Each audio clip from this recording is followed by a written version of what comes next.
lane 2, Gordon. And just quick lineup here. Lane 1, William and Mary. Lane 2, Gordon.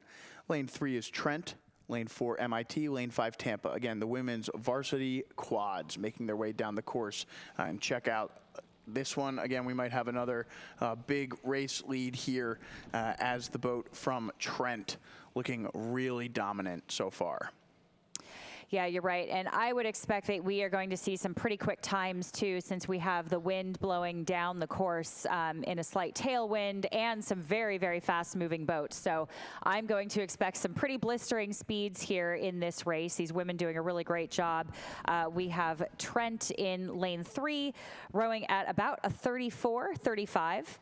And they are our current leader. So we will look over at MIT and Tampa in the back there. Tampa with the red blades. So we have open water now with Trent. Falling back behind is MIT in second, again with about a boat and a half length open water, give or take just a little bit, because again our angle is always a little bit deceiving on those exact margins. But here we are back on the water. We can look at the faces of these crews coming down the course here. You can see the chop on the water and how well these crews are managing. Yeah, and as they hit, these waves are, going with them here. So it's a little bit awkward sometimes when you're rowing with the tailwind and the current is going with you. It can be a little bit jarring and surprising when you hit your blades against the river, because you're just kind of confused as to what's happening. But then you get used to it. You can row through it. But you see here a really nice. You can see the roll here of the water underneath this Tampa boat. They're managing it pretty well, but you can see their blades hitting on that port side just a little bit. Right, when you get those rollers like that are kind of going with you, it's a little bit hard to tell how high they are coming from behind you. So you just have to tap down a little bit, give yourself a little bit of clearance, which a lot of these crews are managing quite well, but every once in a while hit a little white cap or so. But again, everyone doing a really great job here. We're still looking at Trent walking away with this. Again, not much has changed in terms of rate and placement here. So we're getting a nice view of the Tampa crew with the red blades, with MIT in the background and Trent very far in the background. And then in lanes 2 and 1, we have Gordon and William and Mary. Yeah, so they're into the second half of this race now for our leaders, at least Trent. And no real surprise here. Trent finishing first in the time trial yesterday. It was straight to the final from the time trial, so that was all we got to see of these boats yesterday.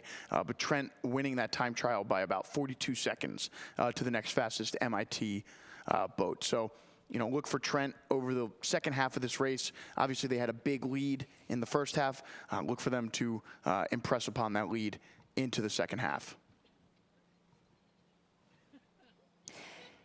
Yeah, that's right. And in this Tampa boat, too, we haven't really gotten to talk about them too much. We have Paige Rockwood and Corinne Janish, who will be racing not only in this quad, but also in the pair. So very accomplished athletes, sculling and sweeping. So it's really great to see athletes able to jump in different lineups and different races. And again, that's part of the fun of the Dad Vails. I mean, that's a very difficult thing to do. It really is. To row pair and then hop in and row sculls in the same weekend. It's a different form entirely, not entirely, but it's different handwork.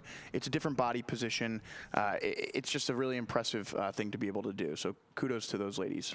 Yeah, you're absolutely right. And as we speak, again, the placement has not changed here. Nothing has changed except for the margins for which these places are happening. So we're starting to spread out the field just a little bit. Trent still in that lead position.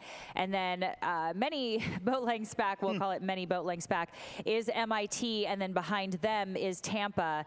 And then again, Gordon and William and Mary in lanes 2 and 1. So we can actually see Gordon here from this angle in lane 2, just in the background there with those blue blades.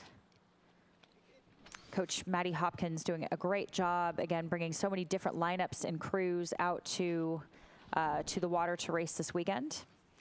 So you can just see them in the distance there in lane 2. Again, William and Mary just off of our screen in lane 1, but right now it is Trent with a commanding lead, MIT, then Tampa. Yeah, and this Trent boat, similar to that Clarkson quad that we just saw race down the course, just a really fast race here. And Trent looking really controlled out of the finish.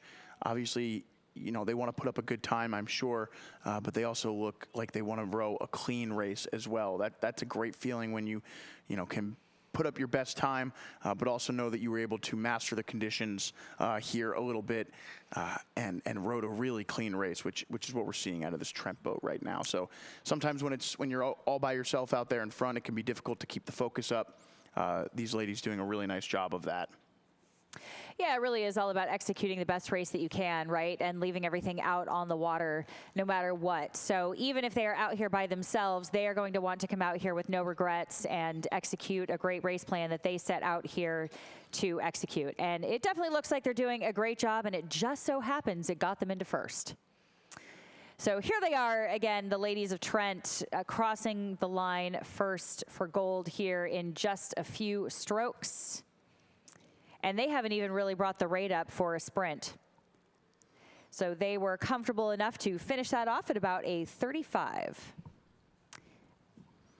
And we will look back now at MIT, and Tampa will be in that third place position.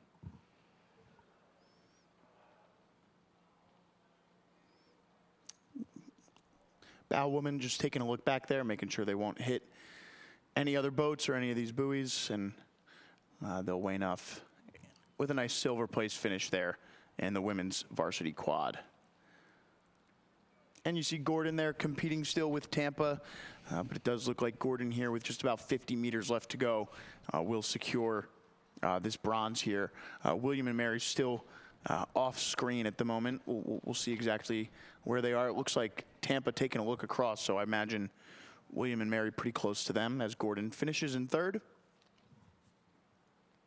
And a few of these blind boats crossing the line and just tapping that little red buoy on the finish line, which is pretty common. It's almost like a ringing the bell, right? We've crossed the line, ring the bell, here we are. But in the blind boats, again, it's a little bit difficult to see, of course. So these crews will actually use the lane lines behind them to guide them and try to stay straight down the lanes. So very difficult to steer these boats straight.